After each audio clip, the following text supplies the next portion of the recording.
Good morning to Keep the Faith with Pastor Frank. Pray you're doing well this morning. And I'd just like to take a moment and greet you as you come on this morning and say hi. Good morning, Brother Russell. How are you doing this morning? It's good to see you online. Good morning, Brother Gary. Good to see you. Sister Crystal, good to see you. Brother Lewis and Sister Gail, good to see you all online this morning. We're going to be in Matthew, the Gospel of Matthew, chapter 9.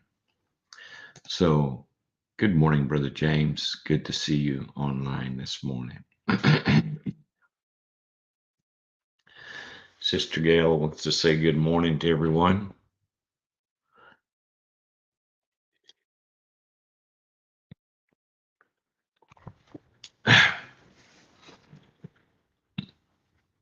Okay.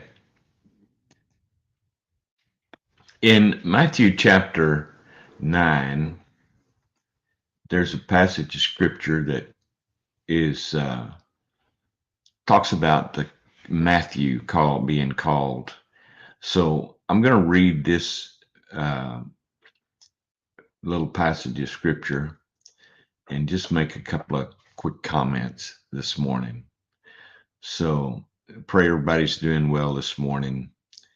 And it says, as Jesus was walking along, he saw a man named Matthew sitting at his tax collector's booth.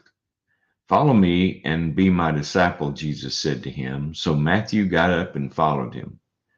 Later, Matthew invited Jesus and his disciples to his home as dinner guests, along with many tax collectors and other disreputable sinners.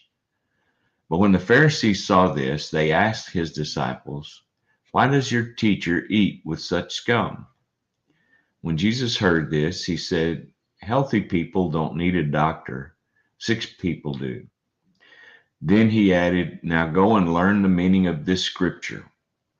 I want you to show mercy, not offer sacrifices, for I've come to call not those who think they are righteous, but those who know they are sinners."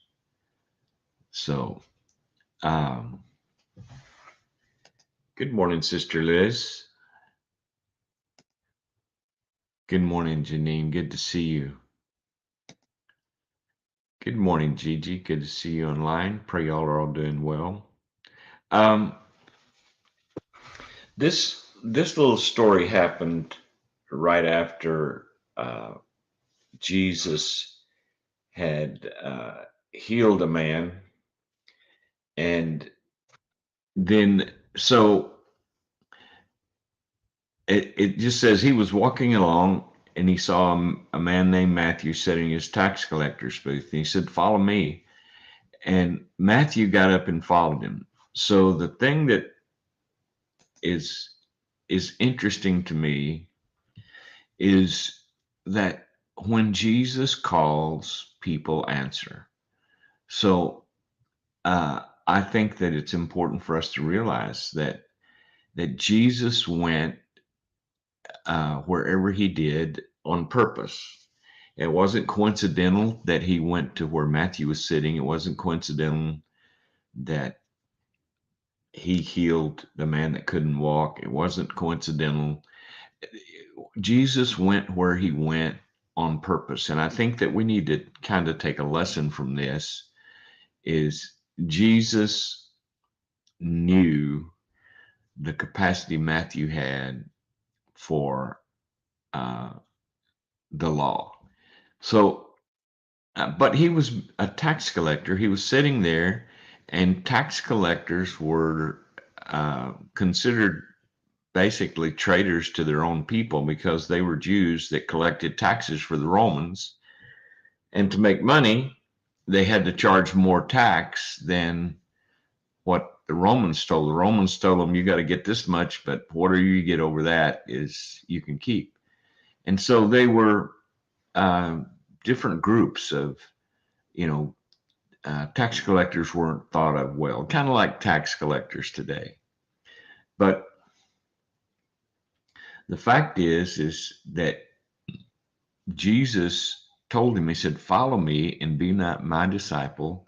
And the scripture says, so Matthew got up and followed him. He actually got up from his place of business and began to follow Jesus. Now, if we had that same kind of obedience or that same kind of sensitivity to what Christ was saying to us, what great adventures would Christ lead us into in the Spirit as we followed him, instead of always trying to get God to do what we want him to do. We start doing what he wants us to. So I think it's interesting here that Matthew had invited Jesus and his disciples and a lot of other tax collectors and other disreputable sinners, is what this translation says.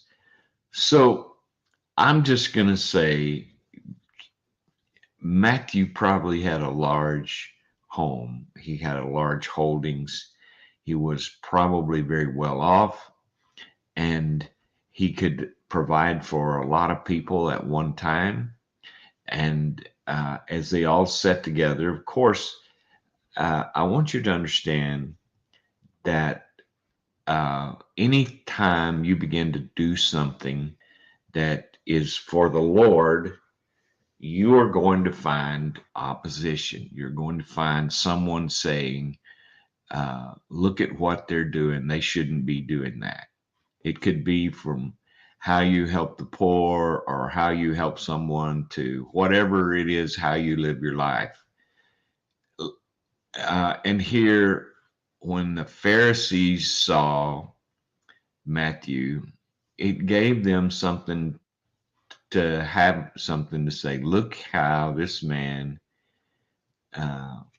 Jesus, is sitting with sinners and tax collectors, and how he is, you know, they took it as an opportunity to um, disparage Jesus and Matthew and his guests. So Jesus said something, and I think it's important for us to understand. And I say this for a reason. It says healthy people don't need a doctor, sick people do. And and let me just rephrase that. Saved people don't need to get saved again. It's those that don't know Christ that need to be saved. And it said, go and learn the meaning of this scripture. I want you to show mercy, not offer sacrifices. For I've come to call not those who think they are righteous, but those who know they are sinners. And I want you to understand something. We can be judgmental if we want to, but actually, Jesus said he's called us to show mercy, not offer sacrifices. And I wonder sometimes how good we are at being merciful, just literally showing mercy across the board, and understanding that Jesus didn't come to call those who thought they were righteous. He came to call those who knew they are sinners. And I think back on my own experience, and that's one thing that I did know. I didn't know a lot of things, but I did know that I was a sinner. I knew that I needed God. I knew that I needed help, but I didn't know how to get there. So as you go through your life, pay attention to the people around you. They may be struggling with needing to know how to get to Christ. Don't make it complicated. Don't make it a whole lot of different things. Just let the mercy of Christ surround them, and let him speak to their heart and their mind, and let him touch their hearts and minds, just like he did to Matthew. He just walked up to Matthew. Don't underestimate what God can do with a few words.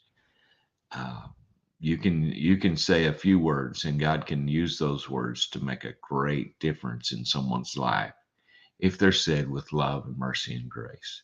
So as you go through your life and as you go through the week, remember, people need to know the love of God. They need to know that there is a way to be free from what they live in, and God is the way that they can achieve it. So, real simple, not only keep the faith, but share the faith and help people learn to love God like you do. So, keep the faith. I look forward to seeing you again Monday morning. God bless you all. And remember, Jesus is calling. Can you hear him? God bless.